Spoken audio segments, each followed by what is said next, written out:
Good morning.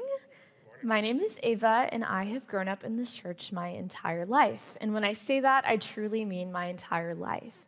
This is the church where I was baptized, where I learned some of my very first Bible stories in Sunday school classrooms, and where I sang in choir and participated in music ministries.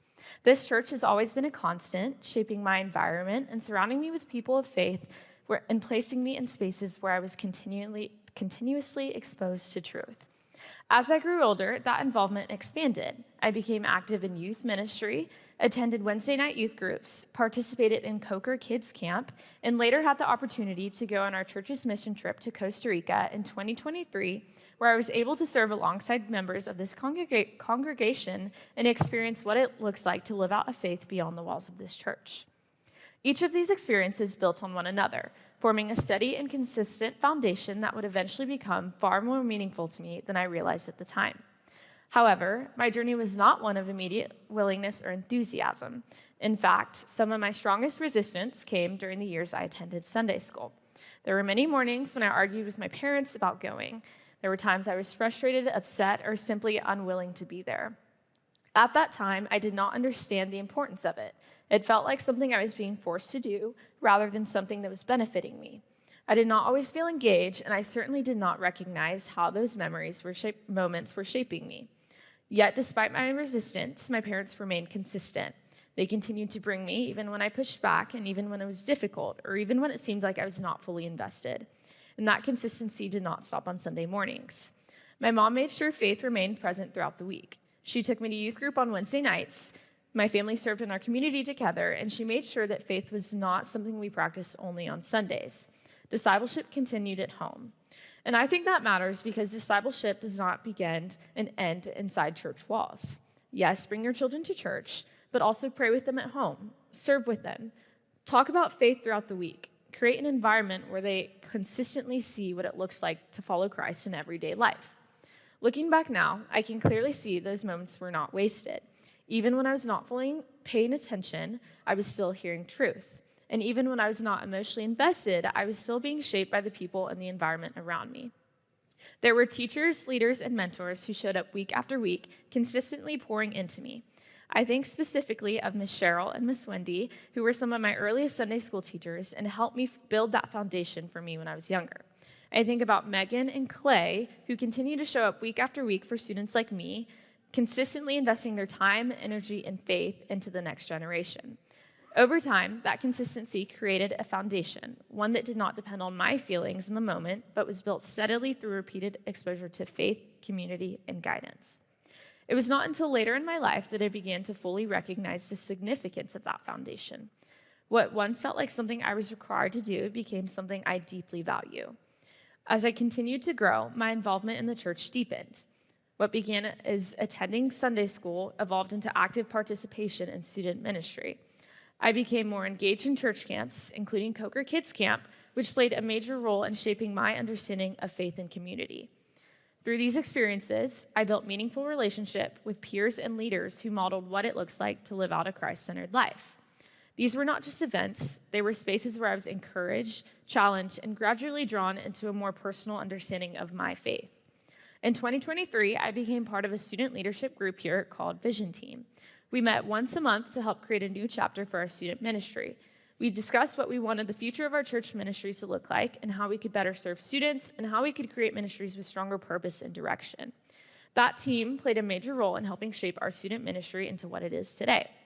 We were able to help create structure, vision, and intentionality for future students, and it was incredibly meaningful to be a part of something that continues to impact our church today. I was introduced to Revive Ministries when we began attending camp there in the summer of 2022, and that became another ministry that deeply impacted my life. For those of you who may not know, Revive is a student ministry camp organization that creates spaces for students of all ages to encounter Christ through worship, community, discipleship, and leadership development. What started as attending Revive camps with church eventually led me into leadership.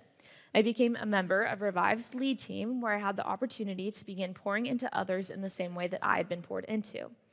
Over time, that role grew into something even more significant as I stepped into a leadership position as chaplain for the lead team. In that role, I help facilitate spiritual growth within our leadership team by creating space for prayer, reflection, discipleship, and encouraging others in their faith journey. And if you're looking for a camp that reinforces biblical values and surrounds students with a strong Christian community, this is my shameless plug that Revive is a great place to start. So it's meaningful to reflect on how I went from resisting, being present, to now actively leading and investing in others. In the Gospel of Luke, chapter 18, there's a moment where people are bringing children to Jesus so that he may bless them. The disciples, however, begin to rebuke them, believing that the children were not important enough to take up his time. Jesus immediately responds by correcting them. He tells them to allow the children to come to him and to not hinder them, because the kingdom of God belongs to such as these.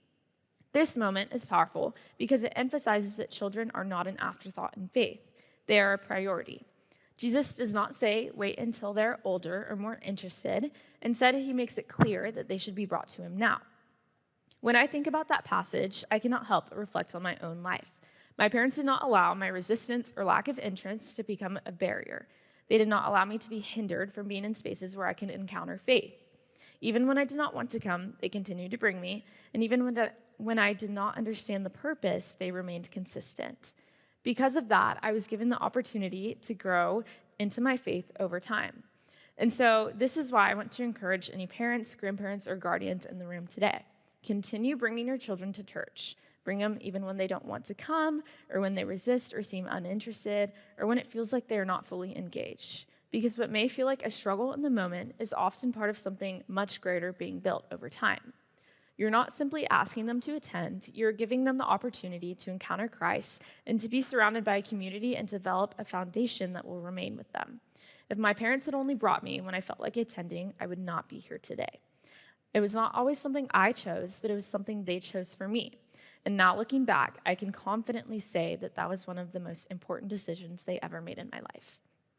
Because of their consistency, I experienced Sunday school, youth ministry, church camps, Revive, leadership opportunities, and ultimately developed a faith that became personal and lasting.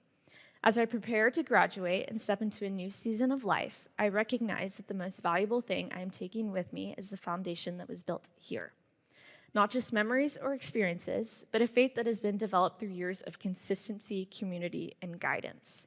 I am deeply grateful to this church and to the leaders who invested in me, and especially to my parents for ensuring that I was present even when I did not fully understand the value of it at the time.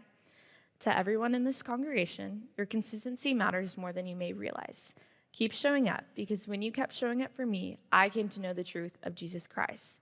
And because you keep showing up, your children can find community, they can find purpose, and they can discover who God is calling them to be. And one day, they will understand the importance of it all. Thank you for your time this morning.